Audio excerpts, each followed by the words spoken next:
നമസ്കാരം. ഹേമ കമ്മിറ്റി റിപ്പോർട്ടിന് നിമിത്തമായ WCCയുടെ നിലപാടിനെയും അഭിനന്ദിക്കുമ്പോൾ തന്നെ ഇതിലെ അംഗങ്ങളുടെ ഭാഗത്തു നിന്നുണ്ടാകുന്ന ചില സൂക്ഷ്മത കുറവുകൾ ചൂണ്ടിക്കാണിക്കാതിരിക്കാനാവില്ല.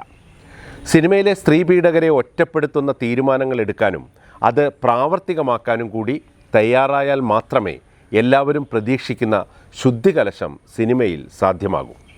വേട്ടക്കാരോടൊപ്പം അഭിനയിച്ചുകൊണ്ട് ഞങ്ങൾ വേട്ട തുടരുകയാണ് എന്ന് പറയുന്നതിൻ്റെ ന്യായം മനസ്സിലാകുന്നില്ല.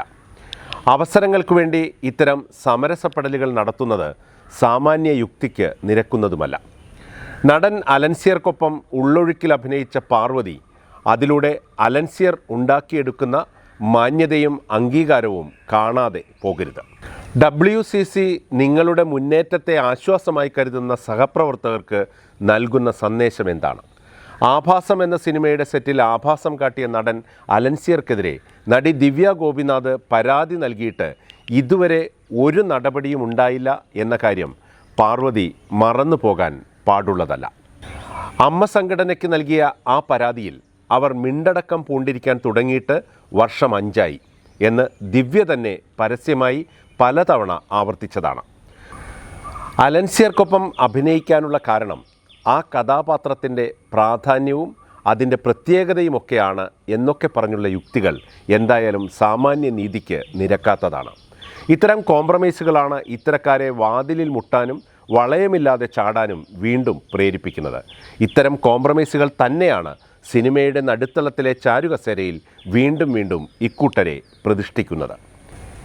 അലൻസിയർ പറയുന്നത് താൻ മാപ്പ് പറഞ്ഞു എന്നാണ്. മാപ്പ് പറഞ്ഞാൽ തീരുന്ന പ്രശ്നമേയുള്ളൂ എന്നതാണ് WCCയുടെ ഉള്ളൊഴുക്കെങ്കിൽ നിങ്ങൾ പറയുന്ന നീതി സിനിമയിലെത്തുന്ന നടിമാർക്ക് എന്ന് ലഭിക്കാനാണ്. അതല്ല, ഇത്തരം പരാക്രമികളിൽ നിന്ന് നീതി തേടുന്ന നടിമാർക്കൊപ്പമാണെങ്കിൽ കേസിൻ്റെ സത്യാവസ്ഥ പുറത്തു വരുന്നതുവരെ ഇത്തരക്കാർക്കൊപ്പം അഭിനയിക്കില്ല, സഹകരിക്കില്ല എന്നുകൂടി പ്രഖ്യാപിക്കാൻ തയ്യാറാകണം. ഇനിയും ഈ വക കൂട്ടങ്ങൾക്കൊക്കെ ഒപ്പം അഭിനയിച്ചുകൊണ്ട് പറയുന്നതൊന്നും നിങ്ങൾക്ക് നേടാനാവില്ല. ഇനിയിപ്പോൾ നടന്മാർക്കെതിരെ നിത്യേന പുറത്തുവരുന്ന ഗുരുതരമായ ആരോപണങ്ങൾ എവിടെ ചെന്നാകും അവസാനിക്കുന്നത് എന്നത് ഏകദേശം എല്ലാവർക്കും അറിയാവുന്നതാണ്. നിയമത്തിൻ്റെ തലനാരിഴ കീറി പരിശോധിക്കുമ്പോൾ തെളിവുകളിൽ തട്ടിയും പൊട്ടിയും ഈ കേസുകൾക്കൊക്കെ എന്ത് സംഭവിക്കുമെന്നതിന് നമ്മുടെ മുന്നിൽ നേർക്കാഴ്ചകൾ എത്രയാണ്. ഇപ്പോൾ നിങ്ങളുടെ നേതൃത്വത്തിൽ കാട്ടുന്ന ഈ ധീരത പുതിയ വെളിപ്പെടുത്തലുകളുമായി കടന്നു വരുന്നവർക്ക് കൂടി പകർന്നു നൽകിയാൽ മാത്രമേ ഈ പോരാട്ടം വിജയത്തിലെത്തൂ. അല്ലെങ്കിൽ ഇതും മറ്റൊരു ഐസ്ക്രീം കേസായി പരിണമിക്കും. അക്കാലത്ത് അതിലിടപെട്ടവർ തന്നെയാണ് കപ്പിത്താനൊപ്പം കപ്പലിലുള്ളത് എന്ന കാര്യം മറക്കരുത്. സ്വന്തം പാർട്ടി നേതാവിൻ്റെ പീഡനം സ്വന്തം നേതാക്കളെ കൊണ്ട് അന്വേഷിച്ച് കുഴിച്ചു മൂടുന്ന നാട്ടിലാണ് നമ്മൾ ജീവിച്ചു പോകുന്നത്. അവരാണ് മാനായും മാരീജനായും സ്ത്രീ സംരക്ഷണ വേഷം കെട്ടിയിറങ്ങുന്നത്.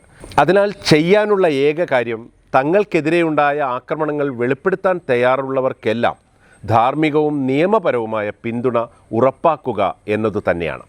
അങ്ങനെ ഇക്കൂട്ടരെയെല്ലാം പൊതുനിരത്തിൽ വിവസ്ത്രരായി നിർത്തണം. അതോടൊപ്പം ഇത്തരക്കാരും ഒന്നിച്ചുള്ള അഭിനയം അവസാനിപ്പിക്കാനുള്ള ധീരമായ തീരുമാനവും ഉണ്ടാകണം. ഇപ്പറയുന്ന പീഡകരൊക്കെ ഇല്ലെങ്കിലും സിനിമ നിലനിൽക്കും എന്ന് കാണിച്ചു കൊടുക്കുക എന്നതാണ് ഇവർക്കൊക്കെയുള്ള ചുട്ട മറുപടി.